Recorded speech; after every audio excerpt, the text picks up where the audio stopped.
Good morning, tubers. Welcome back for another adventure.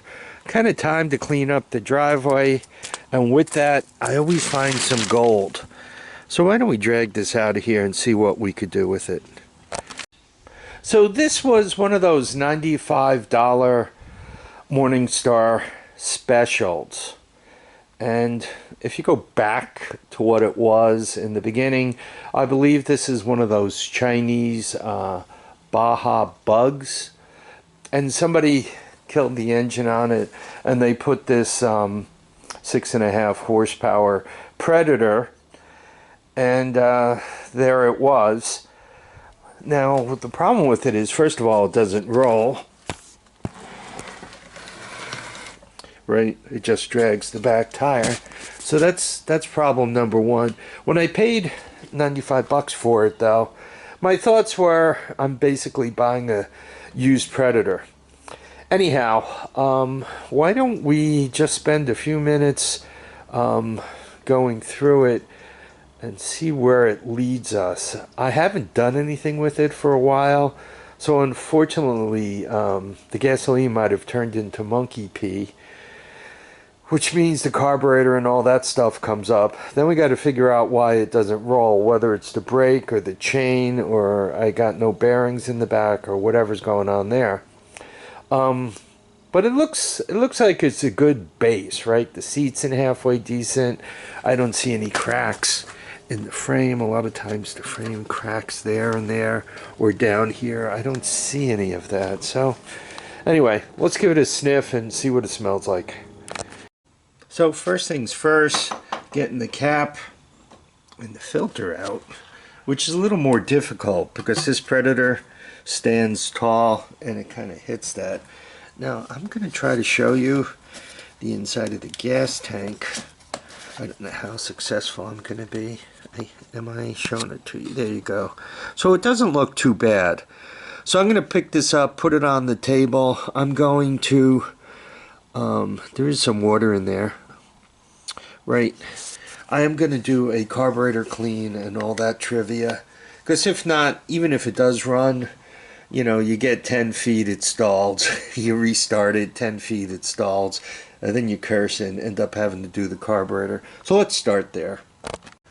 So now that it's up where I could see it, I think I might have found the problem with why it's dragging the back wheel, right? This appears to be seized and messed up. So I'm just going to cut this brake cable off, top that back. Hopefully we could get the wheel spinning again. So that's one setback. Number two, this chain is crazy tight like this.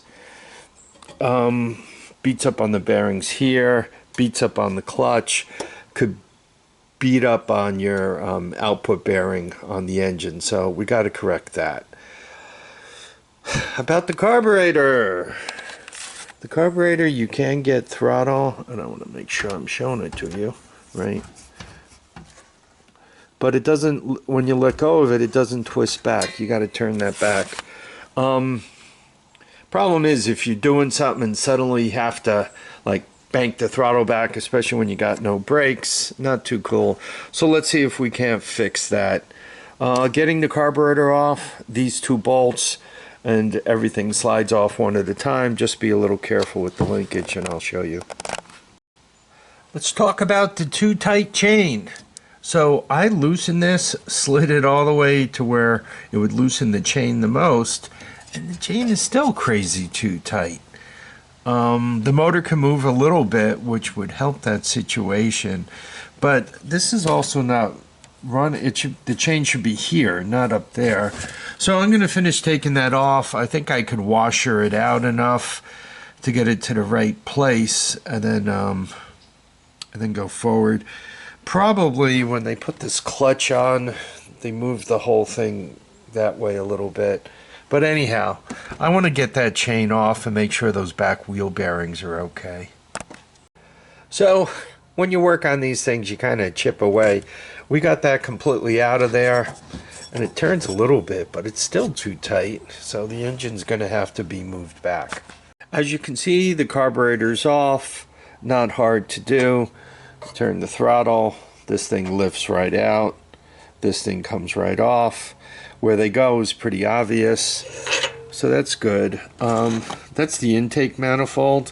Shouldn't be looking like that at all, right? You know, this white powder is not good stuff. Obviously, there's been water getting in there. I haven't done anything with this thing in a while, but as soon as I saw that, I, gave it a couple of pulls just to make sure it still has compression. I'm going to straighten this thing out, drain the remainder of gas out of it, and then I'm going to sniff around the hoard. Hopefully I have another carb to put on it, because between the rusty choke there and,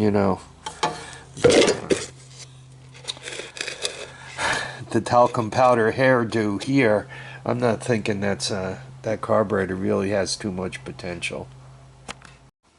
So the throttle cable was sitting. I shot a bunch of WD-40 down there, worked it back and forth, and it seems to be alive. But I also kind of need a throttle cable, right? That's not looking so good. So we got the throttle back to life.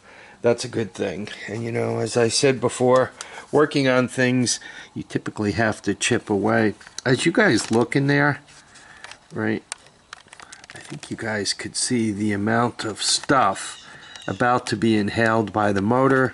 So we really have to clean that up before we smash a carburetor onto this thing and go forward.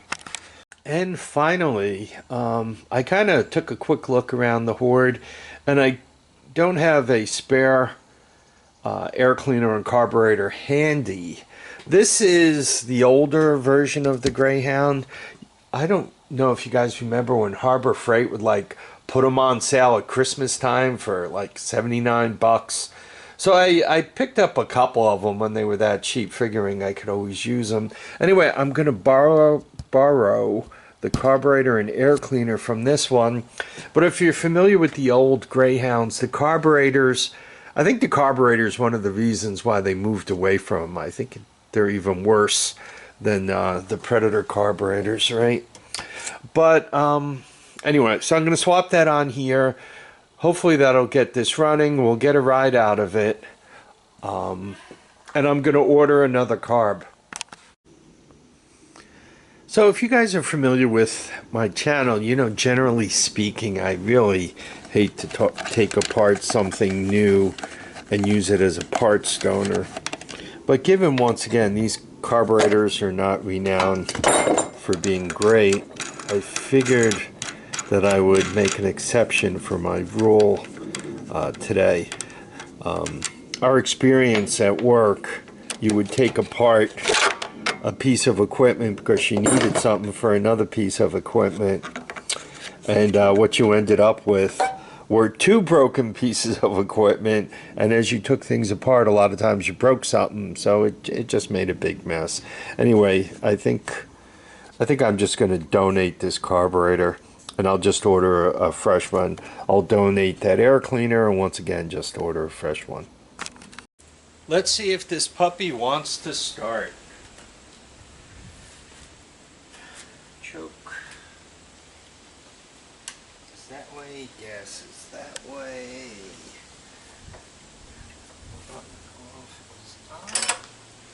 And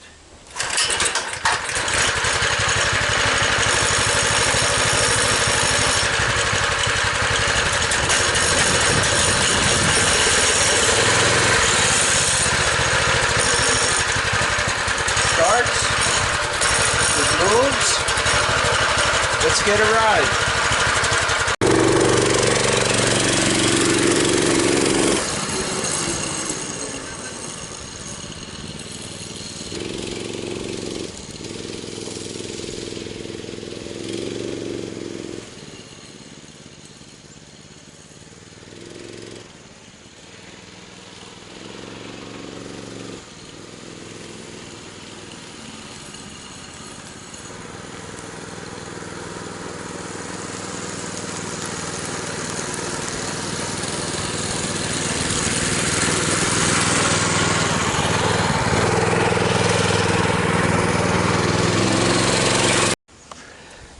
So here we are. other than swapping a couple of parts from a spare engine. I just have the $95 in it. Used to be able to buy these Predator carburetors for around $12. You could get a whole kit. That was a spark plug, an air cleaner, the carburetor.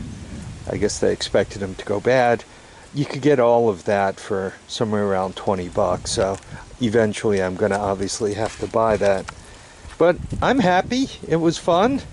And I hope you guys enjoyed this video.